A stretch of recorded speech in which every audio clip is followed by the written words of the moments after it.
اس پہ 2-3 جواب دینا چاہتا ہوں جلدی میں۔ سب سے پہلی چیز یہ ہے کہ وہ اجلاس کی گفتگو تھی، ایک تنظیمی اجلاس میں، جیسے کلاس میں استاد شاگرد کو سکھاتا ہے، ظاہر تنظیم میں اپنے ذمہ داروں سے گفتگو تھی جو لیک ہوئی ہے اور بڑے عرصے کے بعد لیک ہوئی ہے۔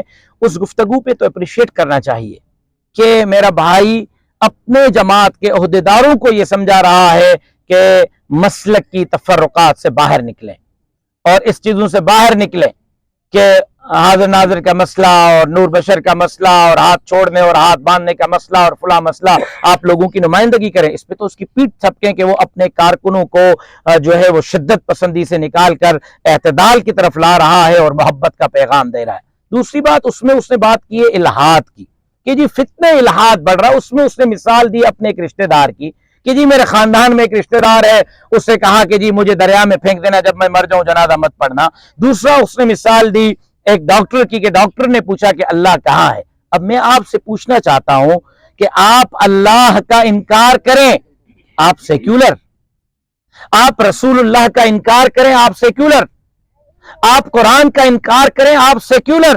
کس نے کہا ہے کہ یہ سیکولرزم ہے؟ اللہ کا انکار تو شدت پسندی ہے، آپ کروڑوں مسلمانوں کی دل آزاری کر رہے ہیں۔ رسول اللہ کا انکار تو شدت پسندی ہے، آپ کروڑوں رسول اللہ پر مر مٹنے والوں کی دل آزاری کر رہے ہیں۔ قرآن کا انکار تو شدت پسندی ہے، آپ کروڑوں قرآن کے فالوورز کی دل آزاری کر رہے ہیں اور آپ کہتے ہیں کہ ہم سیکولر ہیں۔ آپ کا چہرہ سیکولر نہیں، شدت پسندی کا ہے۔ سیکولر چہرہ حقیقی معنوں میں تو ہمارا ہے کہ ہم دیوبندی، بریلوی، شیعہ، سنی، ہندو، سکھ، میگواڑ، مارواڑی کے حقوق کی بات کرتے ہیں، ان کو ساتھ لے کر چلنے کی بات کرتے ہیں، ان کے حقوق ان کے دہلیز پر پہنچانے کی بات کرتے ہیں۔ نمبر 2۔ نمبر 3، جو ڈھول بجا رہے ہیں کہ مولوی نے اعتراف کیا ہے کہ الہاد بڑھ گیا ہے، مولوی نے اعتراف کیا ہے کہ سندھ نے مولویوں کو مسترد کیا ہے، تو میرے جلسوں کو ذرا دیکھ لیں، میرے سجاول کے جلسے کو دیکھیں، میرے بدین کے جلسے کو دیکھیں، میرے ٹھٹا کے جلسے کو دیکھیں، میرے تھرپارکر اور عمر کوٹ کے جلسے کو دیکھیں، میرپور خاص کے جلسے کو دیکھیں، اسٹیڈیم لاڑکانہ اور اسٹیڈیم گاما میرپور خاص اور بابا قوم مزار قائد پر اور شاہراہ قائدین پر اور سکھر میں میری قوت کو دیکھیں۔ لاکھوں سندھی ایک داڑھی اور پگڑی والے ایک مولوی کے پیچھے ہیں۔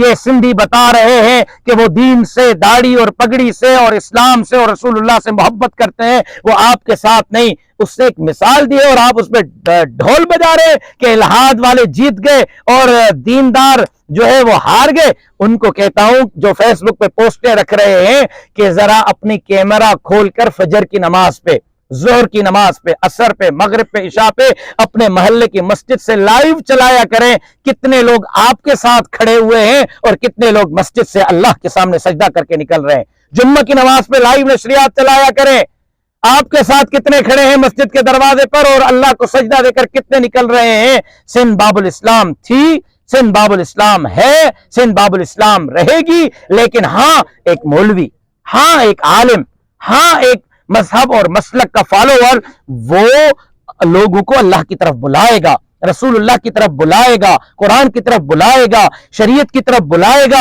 اور اگر کسی اسکول میں، کالج میں، یونیورسٹی میں، محفل میں، چائے خانے پر، کسی مجلس پہ، کسی مارکیٹ میں اللہ اور اللہ کے رسول کے ساتھ بغاوت کی جائے گی اور اس سے انکار لوگوں کو سکھایا جائے گا، مسلمانوں کو، بیٹوں کو اللہ کا باغی بنایا جائے گا، تو ظاہر ہے کہ ہم پھر تبلیغ کے ذریعے، ہم پھر جو ہے وہ دلائل کے ذریعے اس کا راستہ روکیں گے۔ اور انشاءاللہ یہاں کے لوگ اللہ پر ایمان رکھنے والے تھے، ایمان رکھنے والے ہیں اور یہاں کے لوگ اللہ پر ایمان رکھتے رہیں گے۔ آپ کے عزائم کل بھی ناکام تھے، آج بھی ناکام ہے، آئندہ کل بھی ناکام ہوں گے۔